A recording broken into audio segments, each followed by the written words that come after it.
Let us make a short thinking about the Trinity within us. And the Lord God created us in His own image and likeness. Almost every day I ask this question, why God created me? And what is your answer? God created me for God. Can you please say that?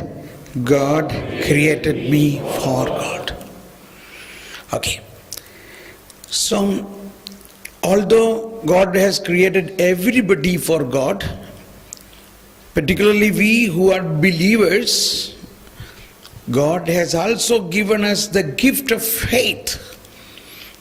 I am sorry, I am continuously talking on faith and are you bored about it? I hope no, because this is the real gift God has given to us.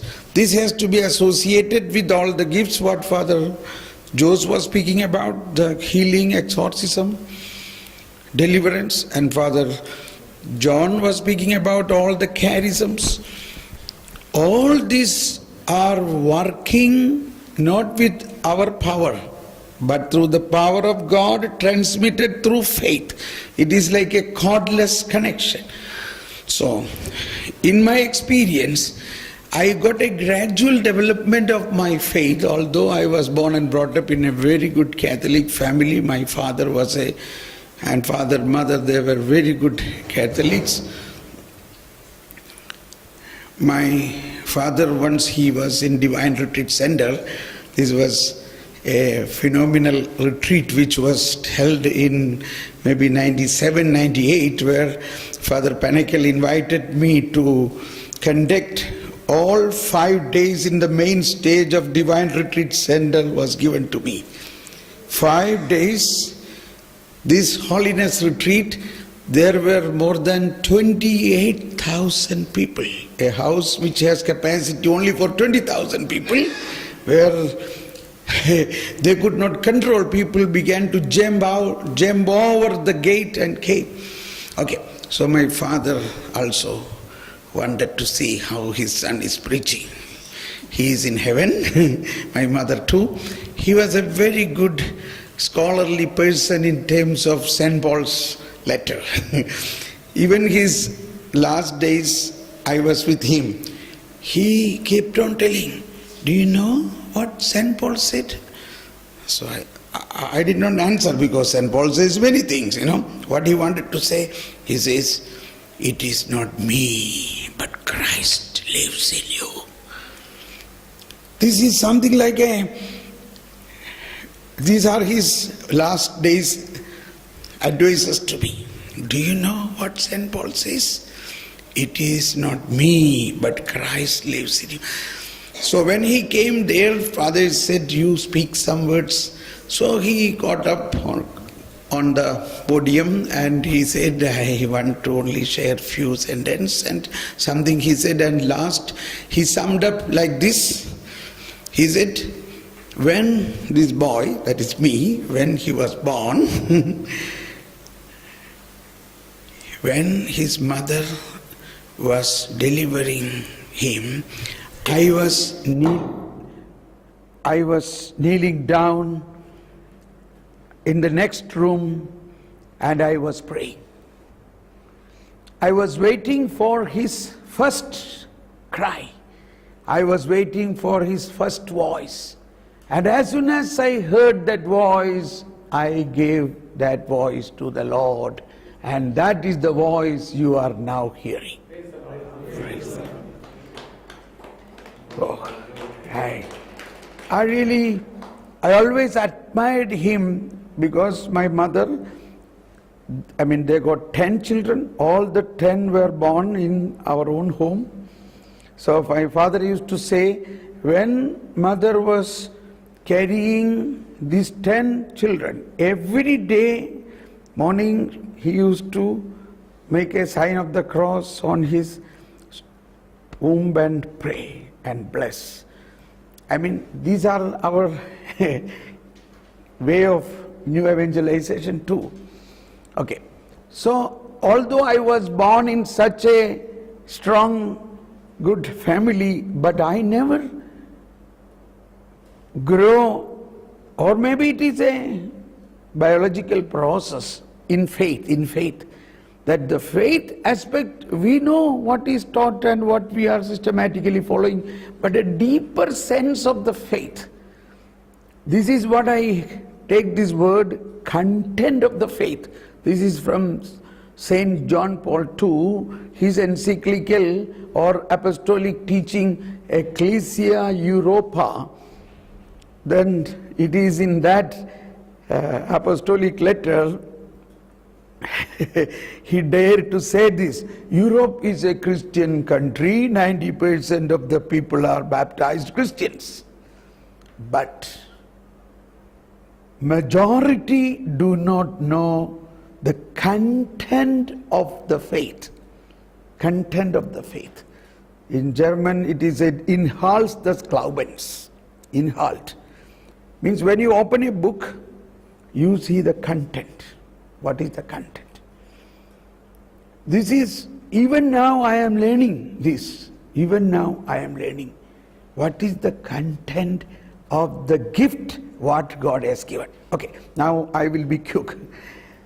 Yesterday I raised you up to the first gift of faith what was given to Abraham, and the point of sacrifice of Abraham has to be understood as the pinnacle of the high point of the faith and the mystery of the gift of faith in its highest form, wherein Abraham believed, as Hebrews chapter 11, that is the connection. Hebrews chapter 11:19 says, when Abraham went up the mountain, told to the servants, you stay here, I will go up the mountain and offer the sacrifice and we will come back. Say that again, we will come back. When he said we will come back, it was so clear to him all the 3 days when he was walking from his home to the Mount Moriah. These 3 days can be connected with the 3 days of Jesus' passion, death and resurrection. And at the end he says we will come back. That means Hebrews chapter 11:19 says he believed. Faith means God has power to raise the dead. That is power of God. That is the highest power of God. He believed even if he killed his son, God will fulfill the promise God made to Abraham, that covenant will be fulfilled, that through your son all the nations will become. That promise will be fulfilled, for that God is God because he has power to raise the dead. Now this, I want to say, is the nucleus point of our today's faith.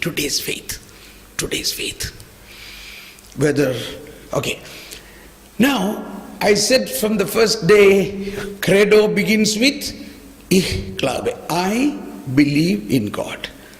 First article, I believe in God. And how is it ending? What is the last sentence of the credo? I believe in the resurrection of the dead and life everlasting. So, all other, except this last sentence, all other what is written, we have no doubt in believing in Jesus Christ.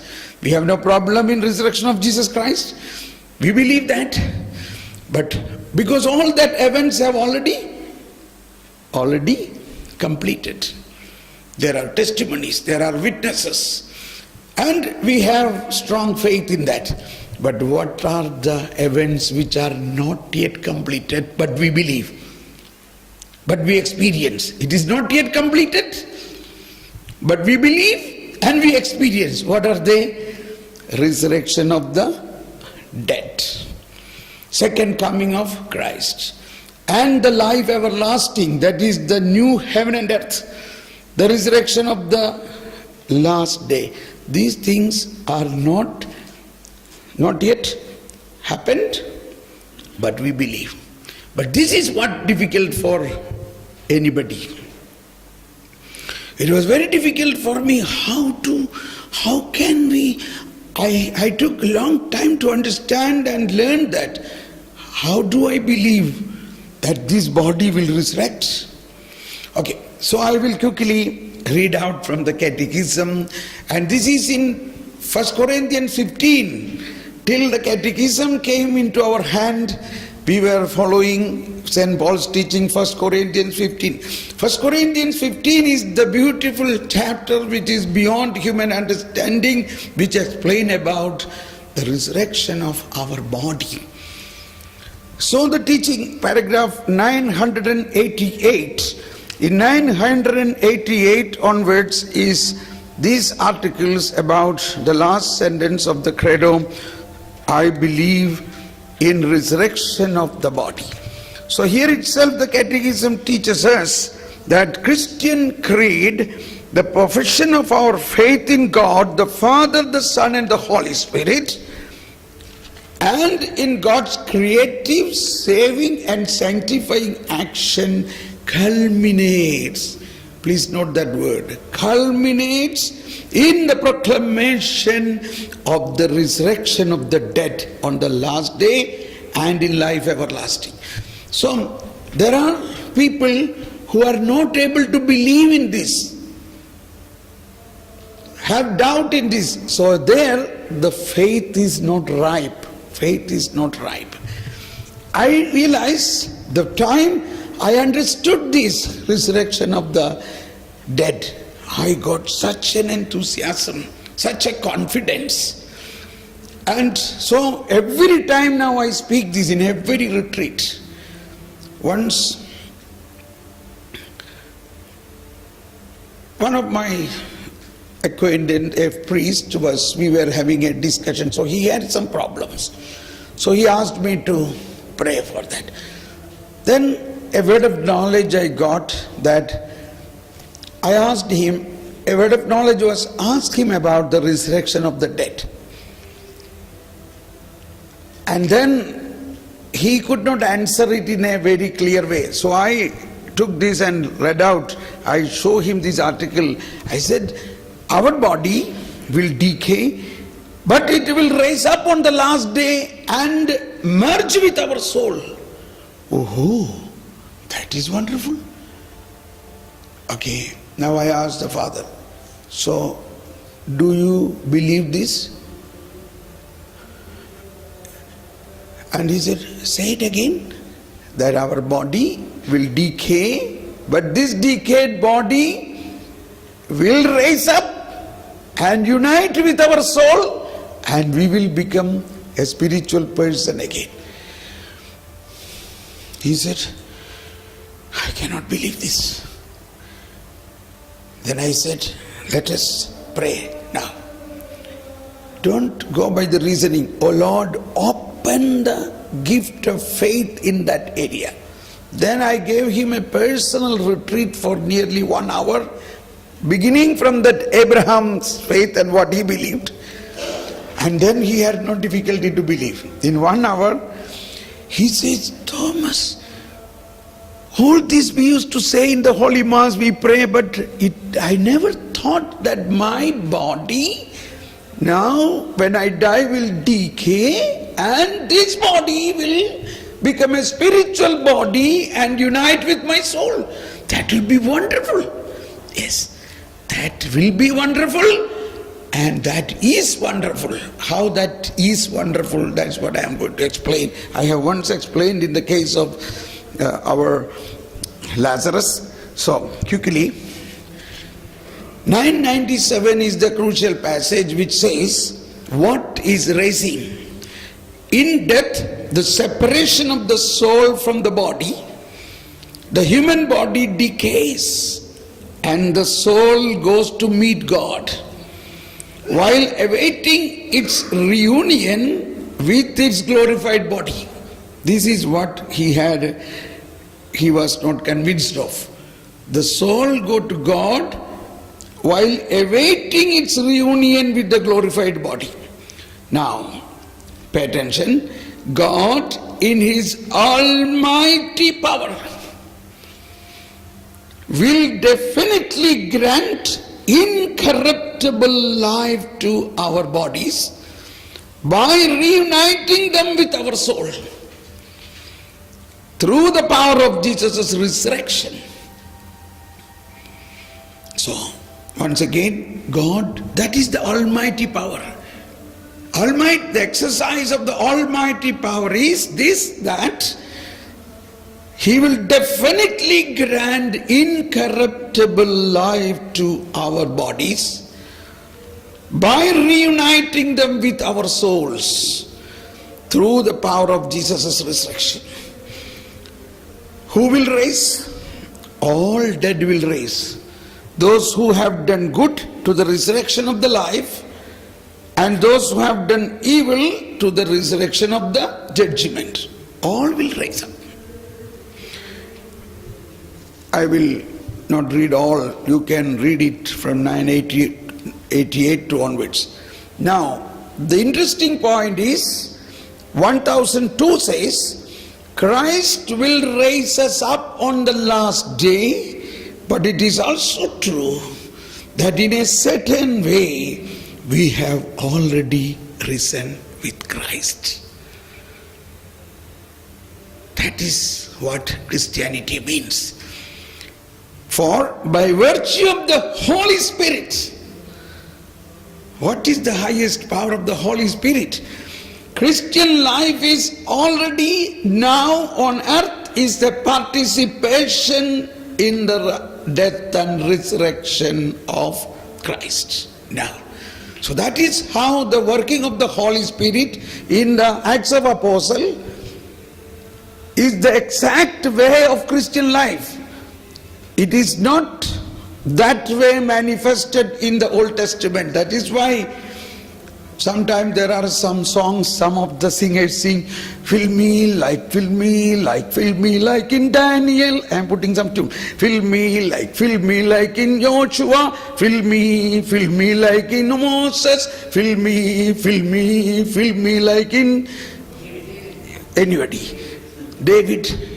So once it was in a Malayalam stage, somebody was shouting and singing. Then I asked him at the end, is it enough for you? I said, oh, if at all I got feeling like Joshua or Moses or Elijah is not enough. But my friend, you must know, you are already filled with what is filled in Jesus. Oh, that is the same Holy Spirit? No, there is a difference. What is the difference? Difference is the power of resurrection. Okay, God is same yesterday, today and forever. But historically, Chronos and Kairos, after Kairos. That is why all these miracles started happening after the resurrection. After the Pentecost, the same Peter have gone many times in front of that temple. He saw many times this crippled man. But he never thought of this idea that this crippled man could stand up and walk. And you see the rest of the chapters, this man was jumping, dancing with Peter and John, and everywhere he was giving testimony for the resurrection. Testimony for the resurrection. So people were looking at you. Was it that man who was sitting and begging at the... Yes. Why are you looking at him? It is not with my power he stood up. It is through the power of Jesus whom you crucified. He has risen. Imagine when all the scribes and Pharisees and the scholars heard this. Whom you crucified, but he is risen. It is in his name he is standing. So, power of resurrection. Okay, so you and me today, if you believe this, through baptism, confirmation, what power working in us through Eucharist, throughout the Eucharist, it is the power of resurrection. Throughout the Eucharist, throughout the baptism, all sacraments. So that is main point. And now we have to learn another 7 points for the understanding. You know it, we know it, but it has to be more clear to us. There are a lot of superstition. 7 points are: what means death? What means particular judgment, the judgment which happens immediately at the moment of death? What is heaven? What is purgatory? What is hell? What is the last judgment and the new heaven and new earth? I will quickly go through to make it clear, because we must be away from the fear of death. That's why St. Paul used to say, I want to be with the Lord, but he wanted me now here. It makes no difference whether I am here or there, I am with the Lord. The moment you are free from the fear of death, the moment you know the mystery, what happens, what is waiting for us after our death, then only our faith is clear. What are we? Oh, word of God is coming now. 1 Corinthians chapter 15 verse 19. 1 Corinthians chapter 15 verse 19 says, we are believing in Christ not for the benefit of this world. 1 Corinthians chapter 1:19. Rokoko galafilko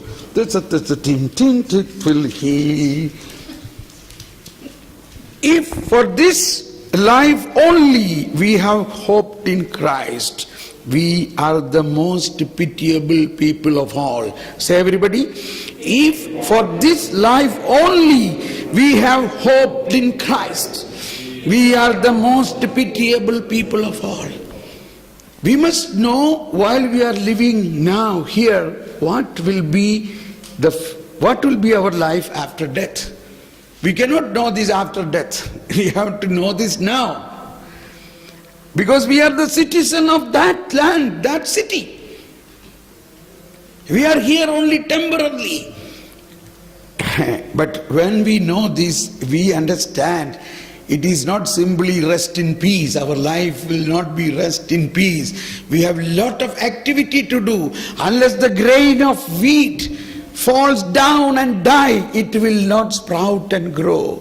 So in fact, Christian life, the greatest part, the major part of Christian life is only after our death.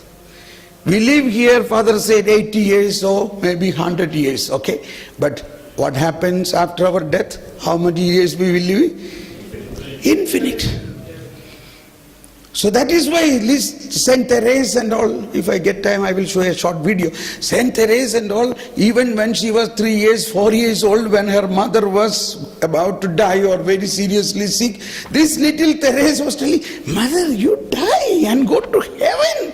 There it's all beautiful. Why are you have to struggle here? At the age of 3 or 4, somehow this thought was in her. And will any child will tell her mother, you die and go to heaven? And that is why when she was always thinking about heaven and heaven and heaven, and going fast there and doing lot of things from heaven. She said, I will pour out flowers. By the way, I was preaching a retreat to these Theresian sisters, about 450 sisters of Saint Therese. So only about spirituality of Saint Therese and all these things I was. And I was talking about every day she will give roses, And then one day I got a rose flower falling down from somewhere near to me in the stage. And then I took this rose. It was so wonderful fragrance. And I asked these sisters, do you have this type of a rose in this garden? They don't have such a rose. It is really the way of Saint Therese. I know many bishops, many priests were telling, oh, my vocation. I would not have become a priest if at all. It was only because of Saint Therese, Saint Therese, Saint Therese. Okay, so Saint Therese is now every village in Kerala, almost every Christian area in India. But she lived in Lisieux. I lived in Lisieux for a few months and stayed with all these Saint Teresa's house and all. I had a very good contact with her. That's why I'm telling. She who lived in Lisieux in that village, she is now everywhere. But I mean to say, this is our possibility. Now Thomas Paul is preaching in Bangalore. Day after tomorrow on Monday I will be preaching in Vienna in Austria. Then after a week I am in Germany. But once I die, I can preach simultaneously from Bangalore, from Bombay, from Delhi, from New Jersey, from America, from anywhere in the world. Simultaneous. What do you want? What do you want? Do you want that? Yes. So die. But you cannot die. But you at least believe that and have an aspiration. I am aspirant. My wife and me, always our biggest thing, who will die first, who will die first. So recently we said, we pray that we die together. That one day funeral of both of us. So she is afraid or she is worried, once I die first, then how she will have, this is normal of all ladies, you know. So we are now of this aspiration, oh Lord, that we may die on the same day. Anyway, we are eager to die. Why? I am eager to die. Why? Why I am eager to die? Only for evangelization. I believe these charisms and preaching, everything will never go away. It is installed in my soul, not in my body. It is saved in my system, not in the hardware. So it will grow up after the, okay. So this understanding of Christian life, so many people, everybody say, Thomas Paul, there is a sad news. I said, what happened? I know, somebody's death. Our parish priest died. I said, how can it be a sad news? That means your parish priest has gone to heaven. Why we don't say that? Yesterday somebody said, a girl said, pray for me. Pardon, no. So our expressions are to be corrected. I say my father is in heaven, my mother is in heaven, they are praying for me. I feel it, I know that, I have no doubt. Yesterday in this group of intercessors, last a girl came, oh brother, I lost my father. I said, don't say that word, I lost your father. You don't use that word ever. That is not a Christian word. That is not coming from the faith. You say, my father is in heaven. So she was actually begin to cry, then suddenly her cry disappeared. See, one woman came to me and said, she has 7 children, but her husband died. Normally, all of us will think, or particularly Germans will think, what a cruel God.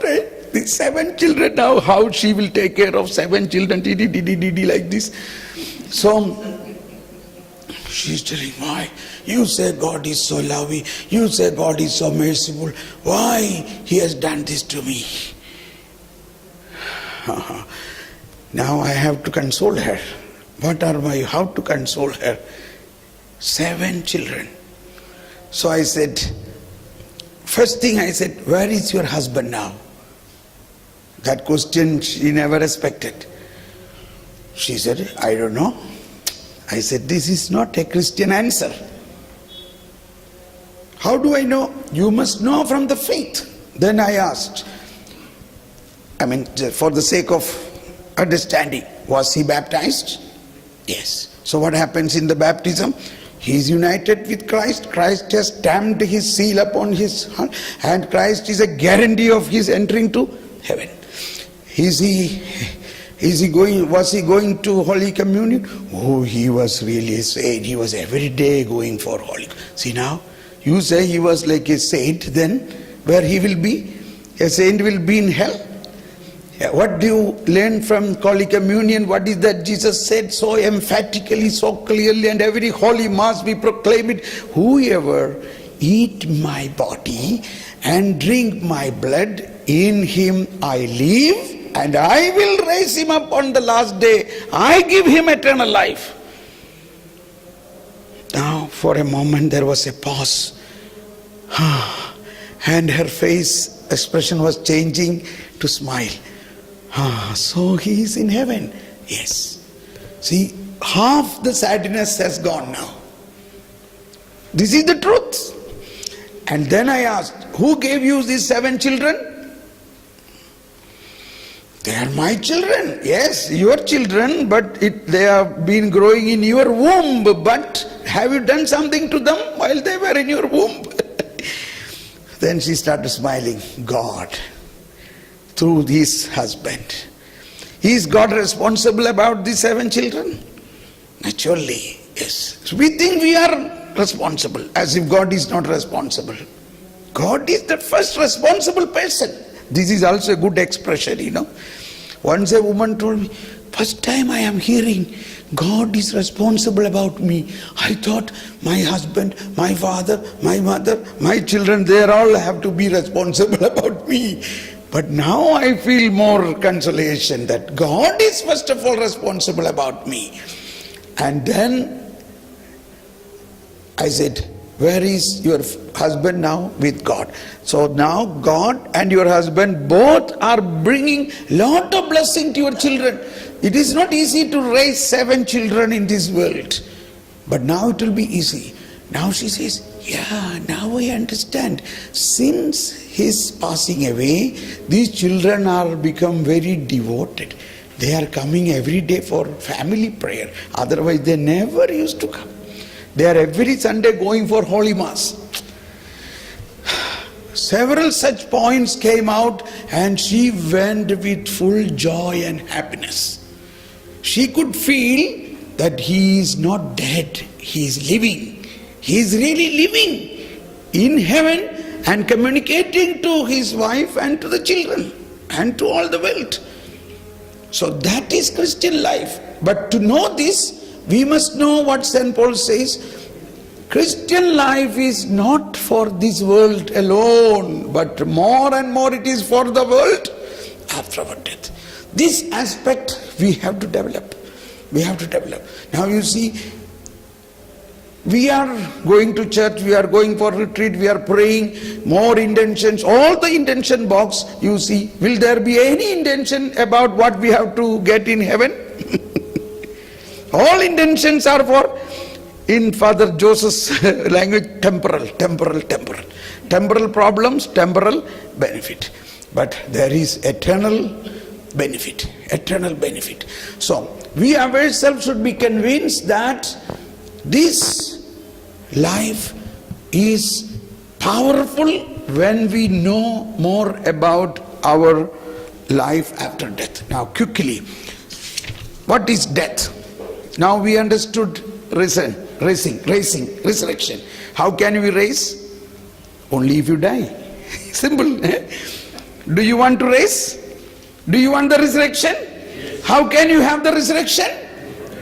Only if you die. In fact, while Jesus was speaking about his death, passion, death, whenever Jesus spoke about passion, death, he always spoke about, but on the 3rd day, I will rise again.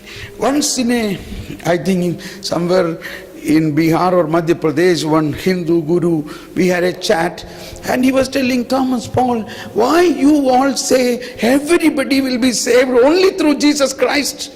After all, you are only 2% at that time in India. We are 98%. That means non-Christians are 98%. We also believing in God. You also believe in God. So why don't this 2% change to 98%? Why you say that you must believe in Jesus Christ? And then he said, all religion founders have followers. What way your Jesus Christ is different than other religion founders? They also have followers. Now I have to quickly, I had only 2-3 minutes to talk to him. I said, quickly, see, again like Father was telling about the word of wisdom. I was praying, oh Holy Spirit, I cannot give big Bible quotes or theology to this man, but in a simple way I have to make him understand. I said, see, he is different in one point which probably will convince you. Jesus was always telling, or Jesus told at least the last few days, people are waiting in Jerusalem to kill me. I have to go. The sentence is conflicting, correct? Will you go? Suppose some people are waiting in Hazaribagh to kill you. Will you go there? He said, no, I will not go. I too will not go. But Jesus was knowing so clearly, he was hoping from his childhood onwards, that moment, my time. Oh, now he says, oh, so he was knowing that he is going to be killed. And then Jesus said always, they will kill me, but on the third day exactly I will rise up from the dead. What? He was knowing that he will resurrect? Exactly. And then what happened? He went, they killed him, they buried him, but on third day, he raised up, he rose again. Now, this Hindu leader said, oh, then he must be really God. See, now who is evangelizing? Who is speaking? Then he must be really God. Then what about all other people? They are all good people, not God. That's why St. Paul says, the only God. He is the only God. Okay, why he is the only God? It is all in the point of this passion, death and resurrection. Incarnation, passion, death and resurrection. Okay, so to die. So Jesus' main purpose is to give us a new life, a new creation through his resurrection.